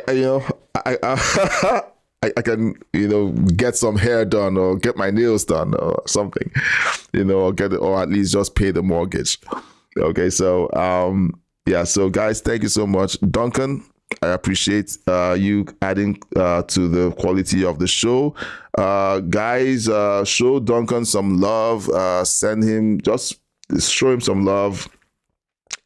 And in the comment section, just appreciate him. We really do need to be able to talk and share our thoughts. Duncan, I appreciate all the history that you brought to the show. And I do think that it is going to be something that is going to help a lot of people who watch it to have their bearings on who the KKK is and who the Democrat Party is.